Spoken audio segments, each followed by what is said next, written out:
3. She waits for Mama in the main office, throwing defiant looks back at students passing in the hallway and slowing to peer through the plate glass window as though she's a zoo animal. Samira and a few Arabiyat walk by and they lock eyes. Their friendship fizzled in elementary school, and now Samira and the other girls keep away from Afaf like she's got the plague. Samira seems to forget when they were 10 years old and used to play Miss Mary Mac over and over until they burst into giggles. Afaf's always been on the wrong side of the window and able to conform to a mold Samira and the other Arabiyat easily fit. They flirt and giggle with the Arabi boys and never crossing that line of chastity. Their fathers own food diners and gas stations, buy them whatever their hearts desire. Their curls shine from expensive perms and their eyes are lined with thick kohl. They wear 24-karat gold amulets inscribed with Allah in Arabic.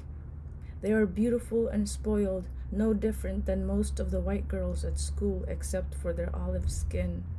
Samira quickly looks away as Afaf sinks deeper in her chair.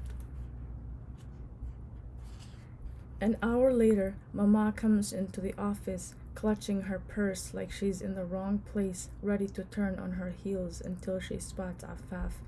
She's wearing her long gray winter coat with the oversized buttons, though it's the start of April.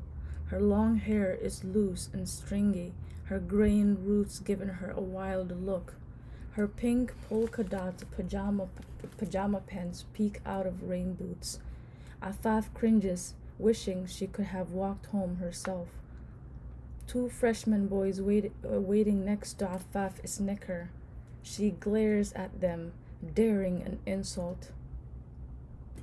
Mrs. Rayman? The secretary gives Mama a tight smile. Please, sign here. Mama grabs the pen while the white woman eyes the spot where a button is missing on her mother's coat. The secretary jerks her chin at Afaf.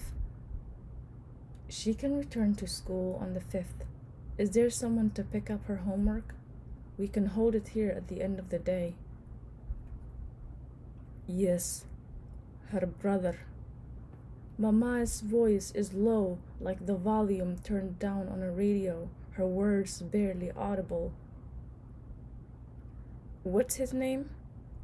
The secretary's pen is poised above a yellow legal pad. Mama is suddenly distracted by the reality of the situation. She looks at Afaf like she doesn't recognize her daughter. Perhaps she never has, Afaf thinks. Afaf stands up. Majid, he's in 9th, she tells the secretary. The woman's phony smile is gone when she looks at Afaf, no efforts to feign kindness.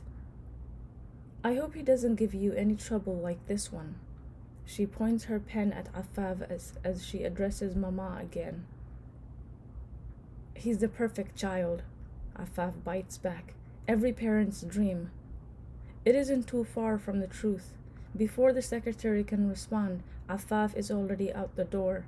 Mama has never been called to school for Majid fighting another classmate. The only time he's come close was at a state championship game last spring. Majid hit a home run in the bottom of the 8th inning.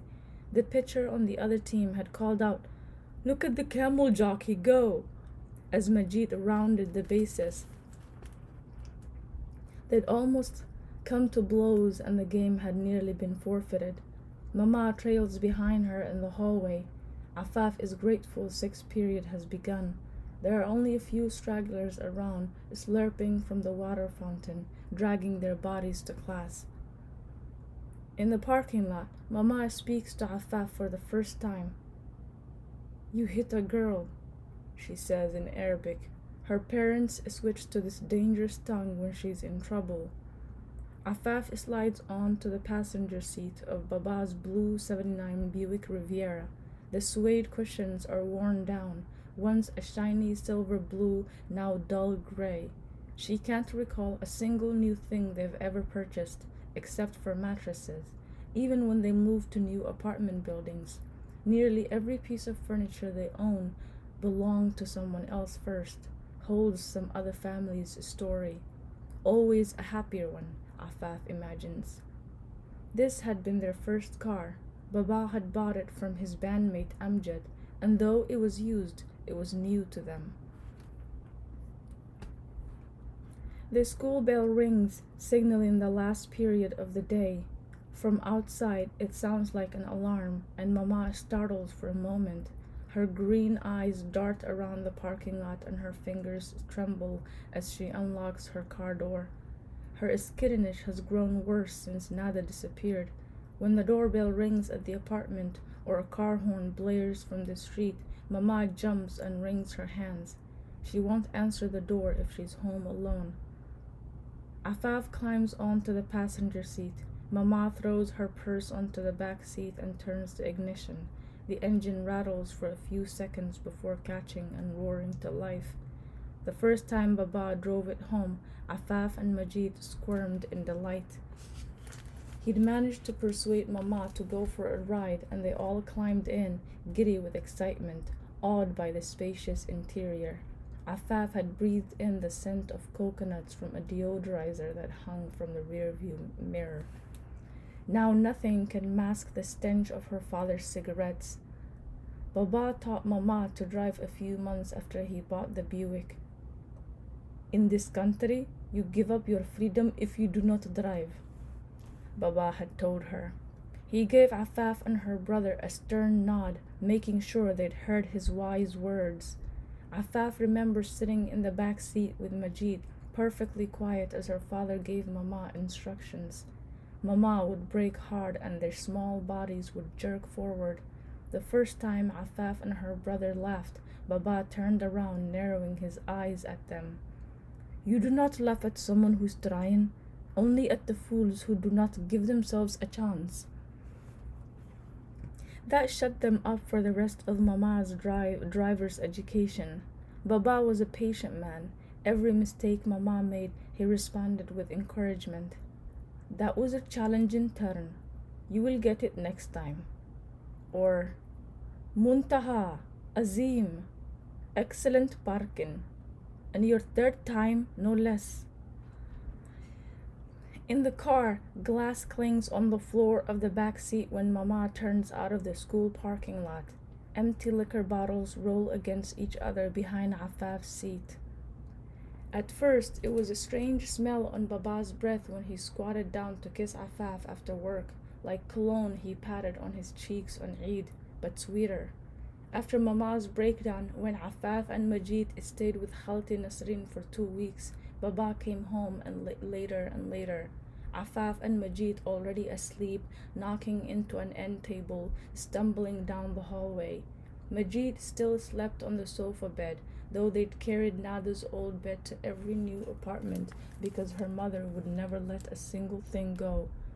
But as soon as Mama began her angry crying at Baba's drunkenness, Majid scampered from the front room and hopped into Nada's bed.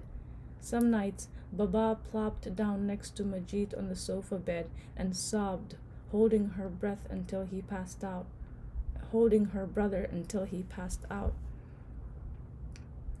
Over time, the smell grew more permanent on Baba, like a new layer of skin. When she was 12 years old, they were on their way to Khalti Nasrin's one weekend and Afaf had kicked something under the passenger seat. She pulled out a nearly empty bottle of Jack Daniels lodged there. An amber liquid swished around at the bottom. She had quietly unscrewed the top and sniffed it, a pungently sweet odor.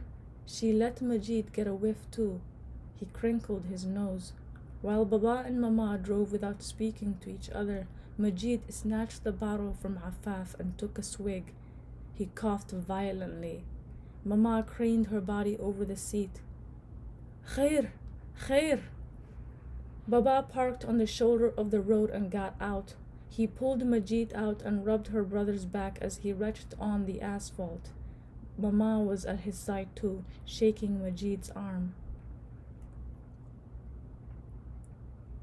La, la, la, was all Baba had said when Afaf handed over the opened bottle.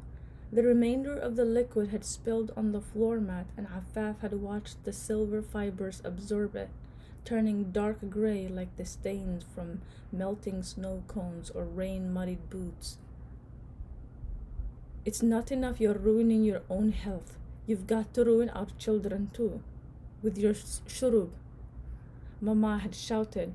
She wiped Majid's mouth with the palm of her hand and inspected his eyes as though Majid had been poisoned. Her brother hugged Mama while she glared at Baba. Baba turned the car around and they drove home. The day was ruined.